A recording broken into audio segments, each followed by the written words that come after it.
John Quintero throughout the rest of this week, all of next week as well here in the night slot. Following Scott and BR on 3 to 6. We'll be here 6 to 9 every time they let us between now and the end of next week.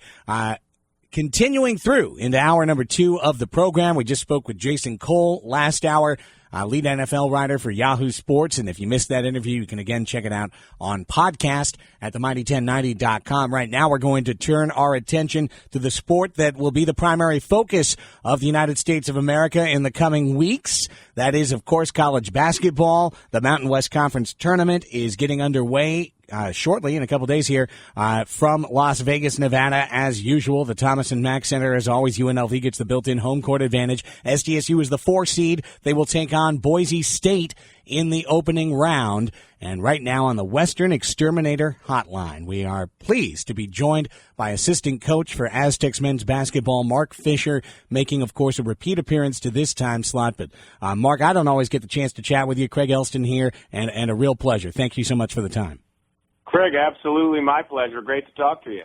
You got it, man. What do you think when you look back right now as the regular season? What would you describe as the defining topic or the defining trait of the regular season for the Aztecs this year?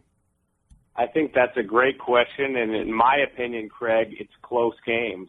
You know, last year we won the conference, and we won so many games that came down the stretch. And before I came on with you, I was just kind of thinking about our close games this year in conference, and I think we're 3-5 in games that came down to one-possession games in the last 2 minutes. Now, last year, I don't know what we were, but I guarantee it was better than 3-5. So I think the defining factor of our conference season has been close games and an inability to put them away like we did last year.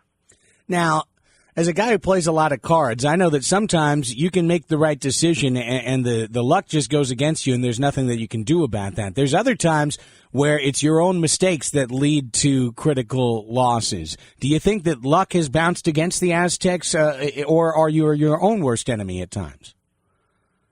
You know, that's a good question. I think it's probably been a bit of both, to be honest with you, Craig. I think, you know, there's times that maybe we as coaches and as players could have made a different decision that maybe would have altered the outcome. But at the end of the day, I think we played the same way and we've coached the same way as we've always done, and that's led to more success than failure. And so at the end of the day, you know, I'm proud of what we've done. I'm proud of how hard we played. That's been a constant with this team, and that's something that fans have come to expect from us. You know you're going to get maximum effort. And we've made some, you know, maybe tough decisions in some tough spots, but at the end of the day, I just think it's maybe bounced wrong for us a couple times. But as a coach, you're always self-critical. Sure, and you also have the opportunity to paralyze yourself with analysis, given the wealth of information you have from tape to advanced metrics. I mean, sometimes it's almost got to drive you crazy, the level of detail to which you can analyze your sport. That's true. It's certainly changed from when Coach was a young buck. Now, you know, in his olden days, he's got me yelling at him about Pomeroy stats, and he doesn't even know who Pomeroy is. But we love that stuff. You know, we watch so much film. We make cuts. David Velasquez does a great job for us with the video. We got Synergy, which is an amazing resource with video. And then you have the advanced metrics, as you mentioned.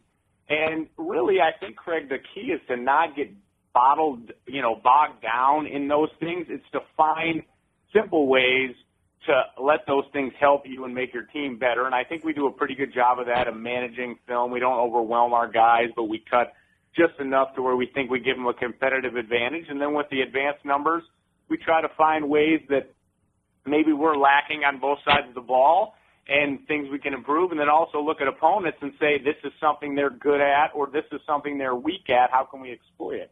Mark Fisher is our guest right now, assistant men's basketball coach for the San Diego State Aztecs. They open their Mountain West Conference tournament run coming up here against Boise State.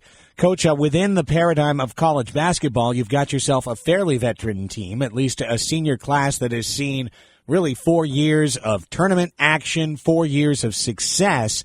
I've got to imagine that in your practices during the course of this week, there's probably a feeling amongst that group specifically, in addition to the younger guys and the underclassmen on your team, that, whatever happened, 21-9, right now is the defining stretch for your group. This is where they can truly define how their senior year went.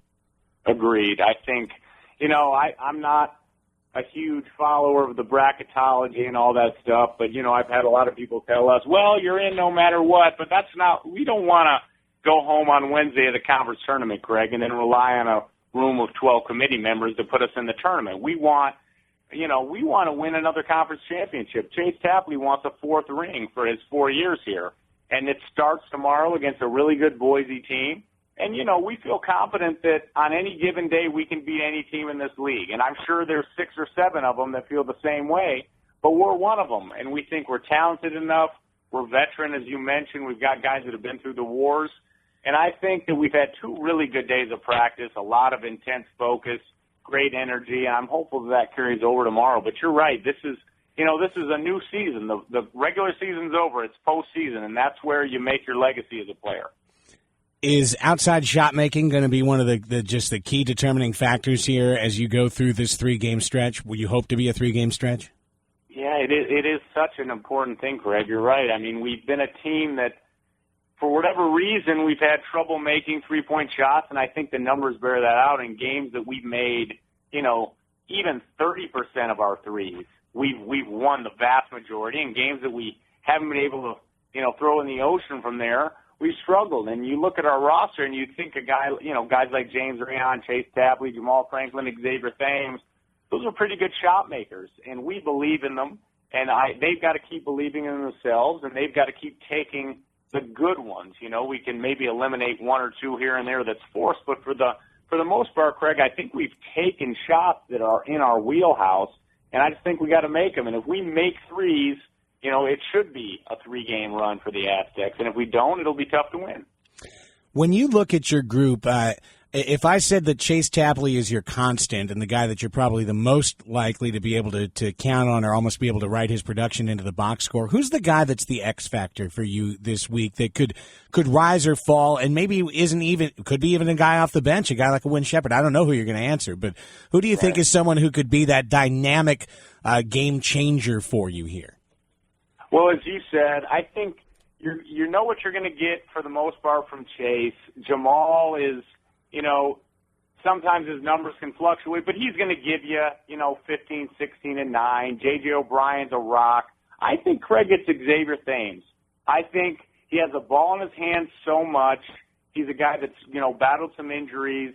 When he shoots the ball well from the perimeter and when he's using those ball screens and probing and getting into the paint and causing havoc on the defense, he becomes the focal point, which can free up a guy like Chase or Jamal for a shot that they might not get if Xavier's not rolling. And that happened in the second half of Boise. We scored 46 points in that half, and it was a great deal of that was predicated on Xavier's production. And then the other thing that a lot of fans I know are aware of, and I'm sure you are, he's our best perimeter defender. So when Xavier's going on both sides of the ball, he adds a dimension for us that I think that takes us to another level. Mark, it's always great talking with you, man. It's a lot of fun getting into every level of the basketball, X's and O's. What do you enjoy the most about this time as a coach, as a guy who is putting in exhausting hours behind the scenes?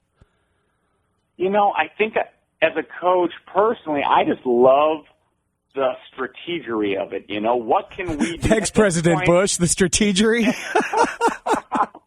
At this point, Craig, we've done so much teaching.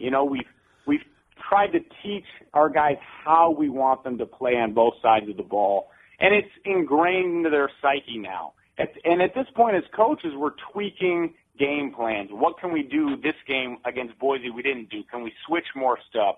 Can we double in spots? Offensively, can we, is it posting up more? Is it more ball screens?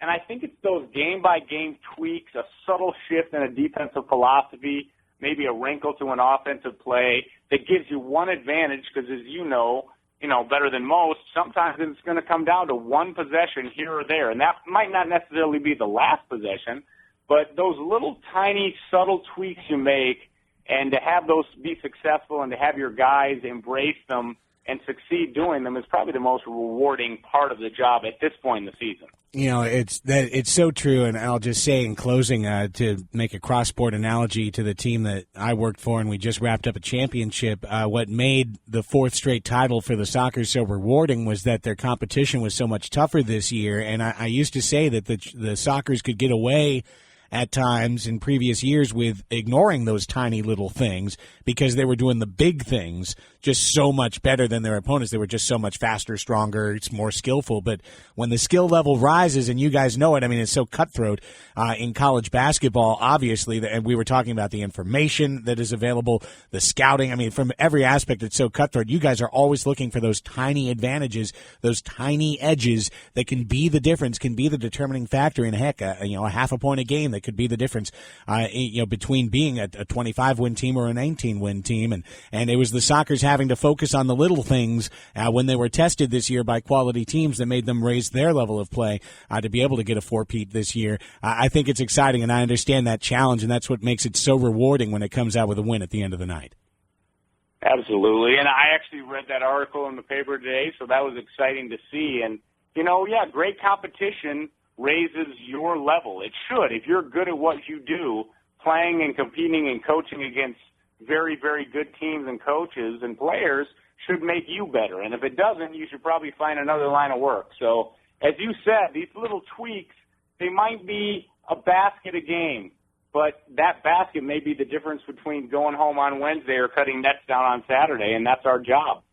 Hope you're cutting down nets, man. Thank you so much for the time, Mark. I really appreciate it. I know you've been very generous with Coach Quintera week in and week out. I've heard those interviews a number of times myself. Really happy to be conducting it this time. Can't wait to do it again. Let's hopefully, Craig, talk next week after a couple W's. We'll do that. We'll make sure we do that. Thank you so much. Mark Fisher, assistant coach from the San Diego State Aztecs, joining us here on the Western Exterminator Hotline. Quality basketball conversation you get each and every week here in the night